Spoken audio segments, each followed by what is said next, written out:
اعوذ باللہ من الشیطان الرجیم بسم اللہ الرحمن الرحیم السلام علیکم ورحمۃ اللہ۔ معزز طلباء و طالبات، آج ہم اسلامیات کا سبق پڑھنے جا رہے ہیں۔ سورہ احزاب شروع کرتے ہیں۔ سورہ احزاب قرآن پاک کی 21ویں صورت ہے، اور سب سے پہلے اس صورت کا تعارف جان لیتے ہیں۔ سورہ احزاب حزب کی جمع ہے، اور احزاب حزب کہتے ہیں لشکر کو۔ تو چونکہ اس صورت میں غزوہ احزاب کا ذکر ہے، تو اس وجہ سے اس کا نام سورہ احزاب رکھا گیا۔ اور اس صورت پاک کا نام جو ہے وہ اس کی ایک آیت میں بھی آتا ہے آگے چل کے۔ تو اس صورت میں یہ صورت مدنی صورت ہے، یعنی ہجرت کے بعد نازل ہوئی یہ صورت، اور اس میں کل 9 رکوع اور 73 آیات ہیں۔ غزوہ احزاب جیسا کہ آپ جانتے ہیں کہ مدینہ طیبہ میں یہودیوں کے 2 قبیلے آباد تھے، بنی نذیر اور بنی قریظہ۔ حضور صلی اللہ علیہ وسلم نے مدینہ میں پہنچتے ہی ان سے دوستی کا معاہدہ کیا، لیکن یہ حقیقت میں مسلمانوں کے مخالف ہی رہے۔ یعنی آپ صلی اللہ علیہ وسلم نے ان کے ساتھ معاہدہ کر لیا تھا، کیونکہ جہاں انسان رہتا ہے وہاں کے لوگوں کے ساتھ اس کو بنا کے رکھنی پڑتی ہے، اور مسلمان چونکہ شروع میں تھے بھی کمزور، تو اس لیے آپ صلی اللہ علیہ وسلم نے ان کے ساتھ معاہدہ کر دیا کہ ہم جنگ نہیں کریں گے، آپس میں ایک دوسرے کو چھیڑیں گے نہیں، لیکن یہ حقیقت میں مسلمانوں کے مخالف ہی رہے۔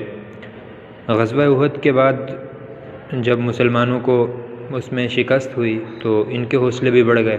انہوں نے کہا کہ ہم بھی حضور سے مسلمانوں پر وہ کر لیتے ہیں، مسلمانوں کو دبا دیتے ہیں۔ تو انہوں نے کیا کیا کہ بنی نذیر نے حضور صلی اللہ علیہ وسلم کو شہید کرنے کی اور آپ صلی اللہ علیہ وسلم کو قتل کرنے کی سازش کی، جو ناکام ہو گئی۔ لیکن پھر اس کے بعد حضور صلی اللہ علیہ وسلم نے انہیں کہا کہ تم لوگ مدینہ سے نکل جاؤ۔ جب ان کو آپ صلی اللہ علیہ وسلم نے مدینہ سے نکلنے کا کہہ دیا تو اس کے بعد ان کا ایک وفد، یعنی بہت سارے لوگ مل کر یہ مکہ گئے، اور انہوں نے قریش کو مسلمانوں کے خلاف جنگ کے لیے کہا۔ اس کے بعد انہوں نے عرب کے دوسرے قبائل، جن میں بنو غطفان، بنو اسد اور بنو مرہ وغیرہ بھی تھے، ان کو بھی ساتھ ملا لیا، اور تقریباً 10,000 کا لشکر تیار کر کے مدینہ منورہ پر حملے کے لیے یہ چل پڑے وہاں سے۔ تو مدینہ منورہ کے جو 2 طرف ہیں، مشرق اور مغرب، ان کی طرف بہت پتھریلا علاقہ اور سخت چٹانیں، یعنی بڑی بڑی چٹانیں ہیں اور پتھریلا علاقہ ہے، اور جگہ بھی وہاں پہ بڑی بڑی کھائیاں ہیں، اور جنوب کی طرف گھنے باغات تھے۔ اس وقت کا جو مدینہ تھا، ایک طرف اس کے پہاڑ وغیرہ تھے اور دوسری طرف باغات تھے۔ صرف ایک سمت جو تھی مدینہ طیبہ کی، وہ کھلی ہوئی تھی، جہاں سے آنے جانے کا راستہ تھا، اور وہ غیر محفوظ بھی تھی کہ وہاں سے وہ حملہ کر سکتے تھے مدینہ پر۔ تو حضور صلی اللہ علیہ وسلم نے صحابہ کرام سے مشورہ کیا کہ ہم کیا کریں، آیا کہ مدینہ سے باہر نکل کر اس لشکر کا مقابلہ کیا جائے، یا پھر مدینہ کے اندر رہ کر ان کا مقابلہ کیا جائے۔ تو مختلف صحابہ کرام نے مختلف رائے دی۔ کئی صحابہ کرام نے کہا کہ باہر چل کر ان سے لڑائی کرتے ہیں، کہیں نے کہا کہ ان کو آنے دیں، یہاں پر جب وہ آ جائیں گے تو ان کے ساتھ لڑائی کریں گے۔ لیکن حضرت سلمان فارسی رضی اللہ تعالیٰ عنہ، جو فارس سے تھے، ایران سے، انہوں نے کہا کہ ہمارے ہاں ایک طریقہ ہے کہ جب جنگ ہوتی ہے تو ہم بڑی بڑی خندقیں کھود دیتے ہیں، جس سے آنے والے کا راستہ بند ہو جاتا ہے، تو وہ پھر شہر کے اندر نہیں آ سکتا۔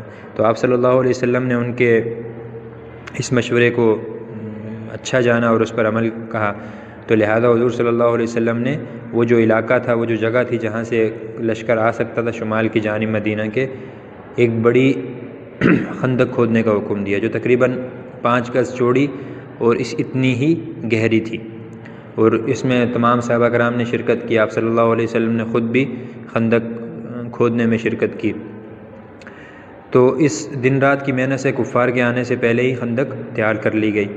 قریباً کفار کا جو لشکر تھا، اس نے 20 روز تک مدینہ منورہ کو گھیرے میں لے کے رکھا، اس کا محاصرہ کر رکھا۔ تو پھر آخر کار اللہ تعالیٰ کی مدد و نصرت آئی، اور ایک طوفان آیا، ایک ہوا کا طوفان آیا، آندھی چلی، جس سے کفار وغیرہ کے جو خیمے وغیرہ لگے ہوئے تھے وہ سارے کے سارے اکھڑ گئے، اور ان کو وہاں سے جانا پڑا۔ خندق سے مدینہ کی طرف آپ صلی اللہ علیہ وسلم بھی اپنے 3000 صحابہ کرام کے ساتھ مجاہدین کے ساتھ وہاں خیمہ زن تھے۔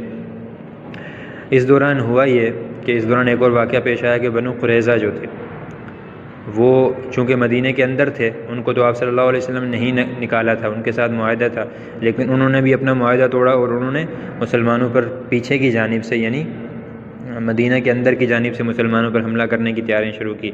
اللہ تعالیٰ نے مدد فرمائی اور مسلمانوں کو بچا لیا۔